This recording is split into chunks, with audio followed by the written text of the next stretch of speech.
Hello guys, আশা করছি আপনারা সকলেই ভালো আছেন। আজ আমি আমার ছাদ বাগানে টমেটো গাছের পরিচর্যা করব, তাই আপনাদের মাঝে ভিডিওটি শেয়ার করতে পেরে আমি সত্যি খুবই আনন্দিত। কারণ বেশ কিছুদিন আগে আমি এই টমেটো গাছের বীজ থেকে প্রপাগেশন করেছিলাম এবং প্রপাগেশন করে আমি এগুলোতে পটিং করেছিলাম।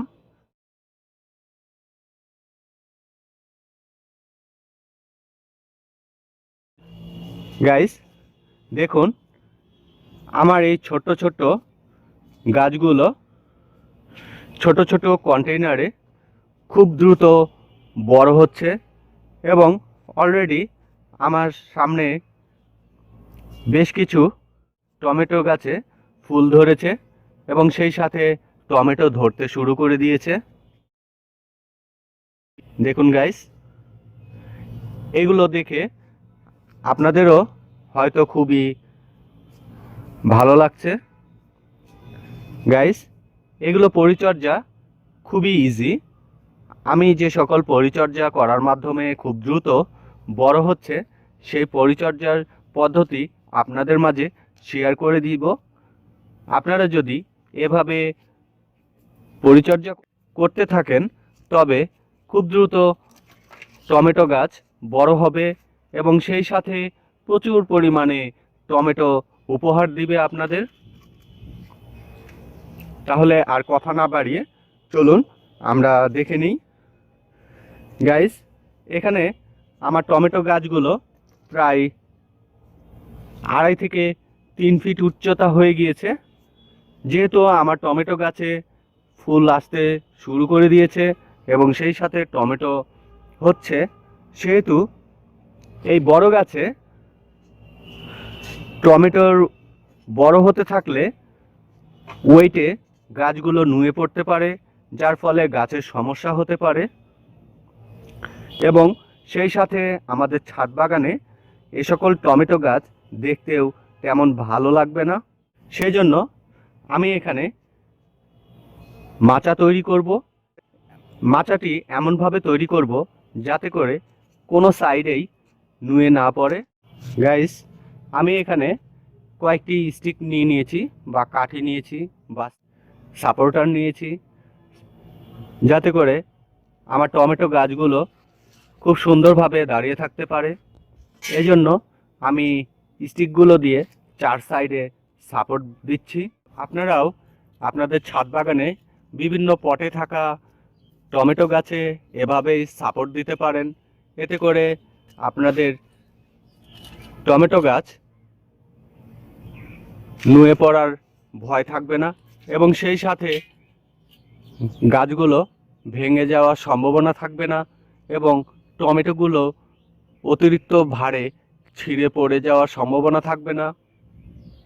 এবং যেহেতু গাছ বড়, সেহেতু ছাদ বাগানে কখনো যদি বাতাস হয় তবে সেই বাতাসে গাছগুলো নড়ার সম্ভাবনা থাকবে না।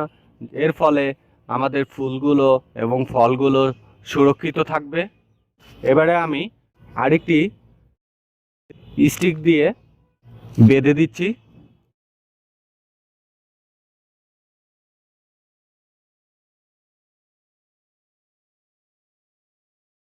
গাইস, মাচা তৈরি করা কমপ্লিট হয়ে গিয়েছে। দেখুন কত সুন্দর লাগছে মাচাটাকে। আমি এখান দিয়ে 4টি সেকশন করে দিয়েছি যাতে করে 4 সাইডে গাছটি নুয়ে না পড়ে এবং এ যখন আরও একটু বড় হতে থাকবে এবং লিফ নিচের ব্রাঞ্চেসগুলো বড় হতে থাকবে, তখন আমি এই 4টি সেকশন দিয়ে সেপারেশন করে দিব, যার ফলে খুব সুন্দর সাপোর্ট পাবে। এভাবে করে আমি এই সকল গাছেও মাচা তৈরি করব। তবে এগুলো এখন পর্যন্ত খুব বেশি বড় হয়নি, কারণ আমি সবেমাত্র 2 থেকে 3 দিন আগেই পটিং করেছি। গাইস, এবারে আসি এর পরিচর্যার বিষয় নিয়ে। যেহেতু আমি এখানে পটিং করেছিলাম, এর মাটিগুলো পানি দেওয়ার ফলে আস্তে আস্তে বসে গিয়েছে, যার ফলে এর রুটসগুলো বের হয়ে গিয়েছে। এবারে আমি আমার সয়েল মিক্স দিয়ে দিচ্ছি, যাতে করে এর রুটসগুলো খুব ভালোভাবে ঢাকা পড়ে যায়। রুটসগুলো বের হয়ে থাকলে নিউট্রিশনাল ইনগ্রিডিয়েন্টস সংগ্রহ করতে সমস্যা হবে। এই সয়েল মিক্সে রয়েছে লিফ কম্পোস্ট, সেই সাথে কম্পোস্ট কাউডাং ম্যানুর ফার্টিলাইজার, নিম কেক পাউডার এবং ভার্মি কম্পোস্ট, এবং সেই সাথে রয়েছে কম্পোস্ট কাউডাং ম্যানুর ফার্টিলাইজার। এগুলো একত্রে মিশ্রণ করে আমি 2 মাস থেকে 3 মাস আগেই প্রস্তুত করে রেখেছিলাম, কারণ আমার ছাদ বাগানে যেহেতু আমি এর সকল শাকসবজি এবং ফলমূল চাষ করব, সেই কারণে ইতিমধ্যে কিছু লিফ এখনো পর্যন্ত রয়ে গিয়েছে, এতে কোনো সমস্যা নেই। এবং এই সয়েল মিক্সে কিছু ব্রাঞ্চেস রয়ে গিয়েছে, যেগুলো 2-1টি এখনো পর্যন্ত রয়ে গিয়েছে, সেগুলোকে আমি একটি একটি করে রিমুভ করে দিয়েছি। এই সকল ব্রাঞ্চেস অ্যাকচুয়ালি লিফ কম্পোস্ট তৈরি করার সময় রয়ে গিয়েছিল।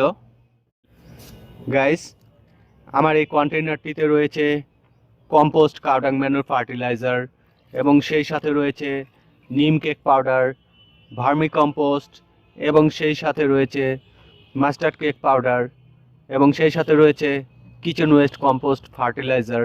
এগুলো একত্রে মিশ্রণ করে লিকুইড তৈরি করে নিয়েছি।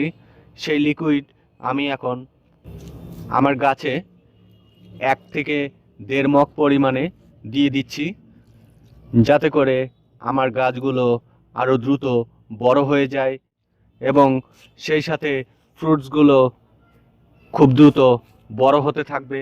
আমি এভাবে 7 দিন অন্তর এগুলো ব্যবহার করে থাকি। এবং গাইস, এখানে কিছু ডেড লিফ রয়ে গিয়েছে, এ সকল এক্সট্রা ডেড লিফগুলো আমি এখান থেকে রিমুভ করে দিব। এগুলো প্রাকৃতিক নিয়মেই হয়ে থাকে, এতে কোনো সমস্যা নেই। এগুলোর পোকামাকড়ের বিষয়ে নিয়ে আপনাদের মাঝে এটিও শেয়ার করে দিব। ভিডিওটি স্কিপ না করে আমার সঙ্গেই থাকুন।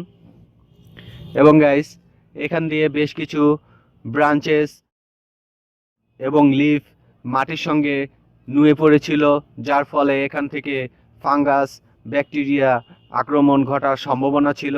সেই কারণে আমি এখান দিয়ে এগুলো সব ব্রাঞ্চেস, লিফ কাটিং করে দিয়েছিলাম, যার ফলে আমার গাছে এখনো পর্যন্ত কোনো ফাঙ্গাস, ব্যাকটেরিয়া আক্রমণ ঘটেনি। এবং গাইস, আমি এর কিছু পরিচর্যা করে থাকি বলে আমার টমেটো গাছে এখনো পর্যন্ত কোনো প্রকার পোকামাকড়ের আক্রমণ ঘটেনি। যদি আমরা গাছে অতিরিক্ত পানি প্রয়োগ করি বা অতিরিক্ত ময়েশ্চার থাকে, তবে আমাদের গাছের রুট ড্যামেজ হয়ে যেতে পারে, ফাঙ্গাস অ্যাটাক হতে পারে। সেই কারণে আমি 2 দিন পরে, অর্থাৎ 3য় দিন, আমি এতে পানি প্রয়োগ করব। তবে আমি এর মাঝে প্রতিদিন একবার করে মাটির ময়েশ্চার চেক করে নিব। যদি দেখি যে এর ময়েশ্চার নেই, তবেই আমি এতে পানি প্রয়োগ করব। আর গাইস, একটি কথা না বললেই নয়, এই টমেটো গাছে অতিরিক্ত পানি দিলে রুট ড্যামেজ হয়ে বা ফাঙ্গাস অ্যাটাক হয়ে গাছ দ্রুত মারা যেতে পারে। তাই আমরা কেবলমাত্র ময়েশ্চার চেক করেই গাছে পানি প্রয়োগ করব।